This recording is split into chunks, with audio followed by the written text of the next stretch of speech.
Hello guys, so here's tutorial how I made my hairs, so hopefully it's gonna be helpful for you. I'm making this video for um, a Discord community, Table Flip Foundries, because those guys helped me a lot and I think that tutorial can be useful. So why I did my hair in Blender, I mostly use Blender, is because of the curves. That's mostly why I quit ZBrush. Hopefully this tutorial is gonna be easy, I guess. It's not like beginner friendly, and hopefully you're gonna understand me because I'm not English native speaker. I'm from Belgium and speak French, so sorry about my accent, I guess.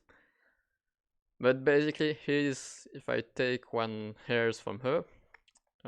Basically, that's as you can see on YouTube, a lot of tutorial on making hairs. That's basically an up path curve, and I apply a shape on it. The difference is I use Geometry Node to have my material on it and to change the type of rail I want to use.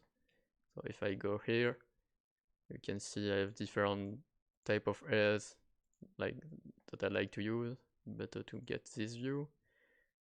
I think that's the one I use the most, the double one.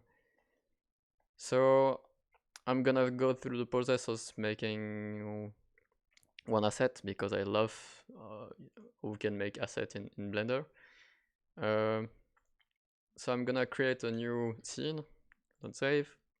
I'm gonna just activate my shortcuts so now you can see what shortcut I use.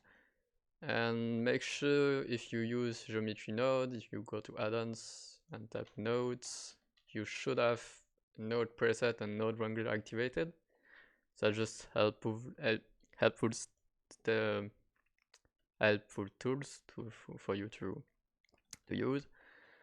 I'm just gonna import my basic hair strand just to have those shape because I'm not gonna make it again, I guess. And here's the shape I usually use. Those are shapes I made for 3D printing in mind. I know if you want just to make beautiful stuff in 3D, you can uh, why my tab not functioning? Okay. So that was strange. Okay, so don't care about that. So you can just make a shape more like that. I did that to have more depth to be sure that the mesh go into the other mesh and to like for the reparation of the STLs to be uh, easy and not have problem when 3D printing. So my hair shapes or my hair curve shape basic are in a collection. And basically the way you can see a lot of YouTube's video is you make a path or a basic curve if you want, and you go in this and you go in this shit. Shouldn't speak like this. In this, in not this one into the bevel, and you have your hairs. So I'm just gonna give my point more like A shape, I guess. Okay.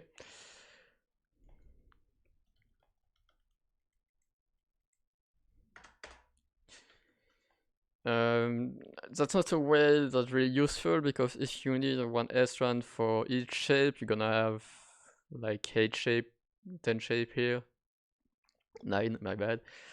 And that's not very efficient if you want to change stuff. And don't forget to fill the calf because having non-manifold geometry can fuck your stuff. So I'm not gonna use this system. That's the basic one. That's something that's not very useful. I find it. So the best way is to use geometry node. So for that, I'm gonna just add a geometry node here, create a new, and I'm gonna I'm going deep on it. I don't really care here. I'm just gonna take my asset and open the geometry node editor windows. And if you don't have Windows, you can just create a new windows. I'm not gonna say how to create it. You just right click on the separation and split or join areas, I guess.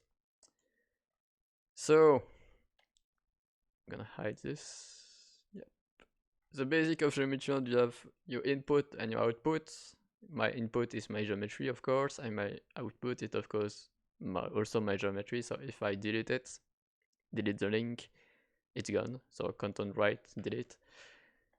A way to make a shape out of these curves is to transform the curve into a mesh. So there's a node called curve to mesh.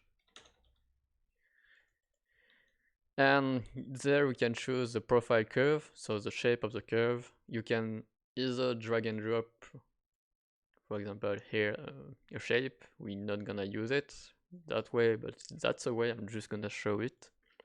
You can also put the curves. If I take a curve circle,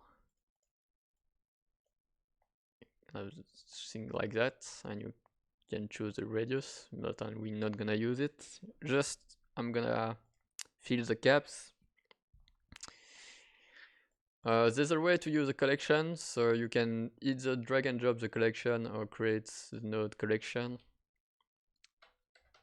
I'm not gonna say where not my personal node. I think it's input collection info, and I'm gonna choose my air collections. You can also drag and drop thing here. It's, I guess, maybe quicker. It depends of how your layout is in Blender. I'm just gonna expand this window because we don't really care about this. So if I plug this here, then not gonna work. So we're gonna put a little bit more effort into it. For that, I'm gonna make the collection be possible to use whatever you need here. So for that maybe strange what I'm gonna do, but you're gonna follow how I did it, I guess. So I'm gonna create a curve line.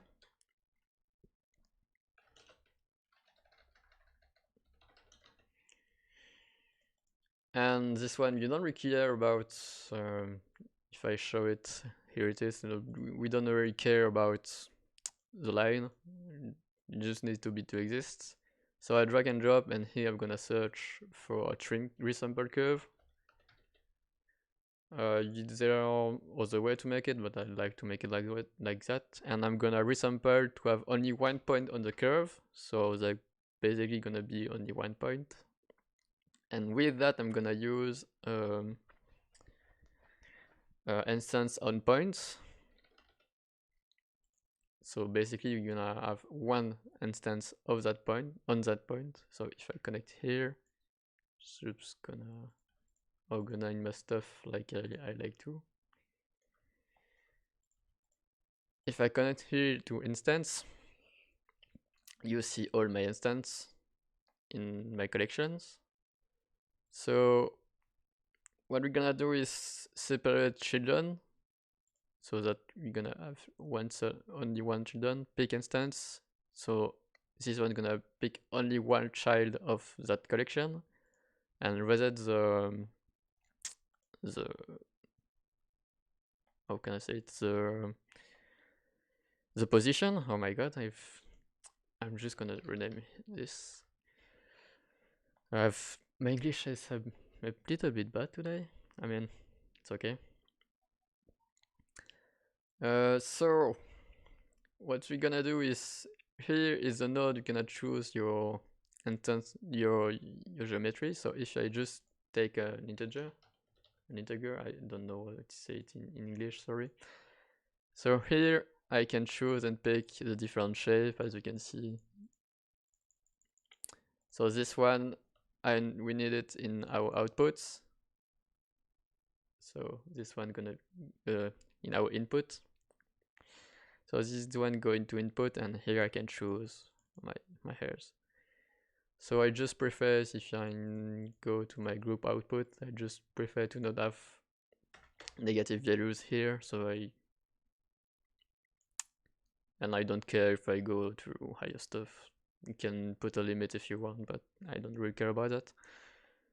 So that's good. So like I did with the curve mesh, basically gonna connect this one to the profile curve and this one to your output, and that's not working. Why? Because it's an instance, and in Geometry Node a lot of nodes not gonna work if you use instance. So there is a node that's realize instance into geometry, so just plug it and you have your hairs. And that's basically it. So of course you can tilt your hairs and make it bigger or smaller.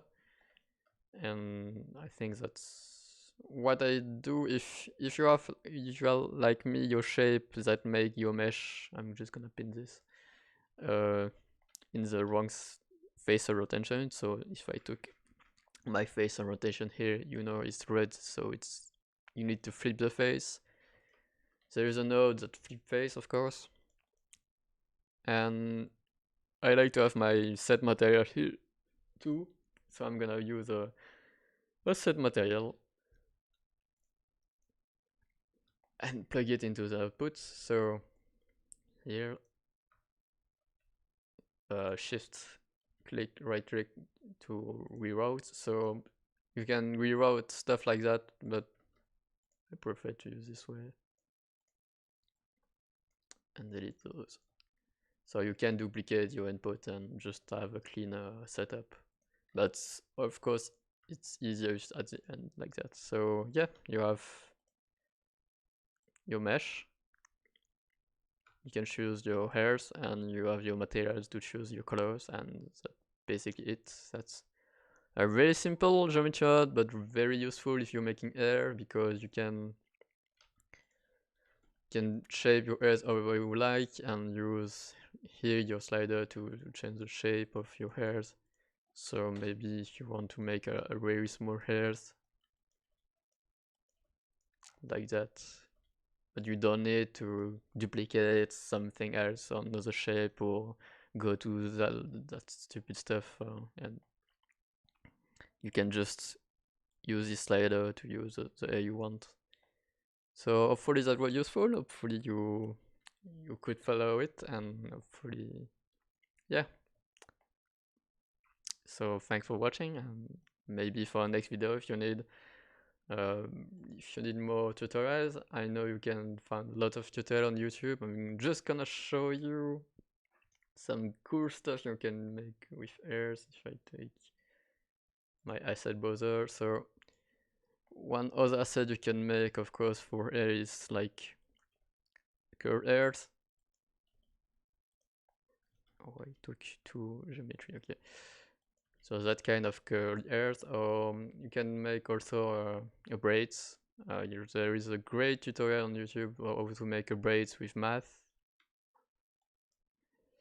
But basically, that's the same stuff. The goal is to make the workflow easier to use and just to have fun with hairs. I'm gonna put the video for that tutorial in the description, and maybe, yes, I'm just gonna watch what I did here in my geometry node. Yes, there are some parts that might be enough for you with a tutorial. I know, like, I follow that tutorial, but I did some modification. But that's modification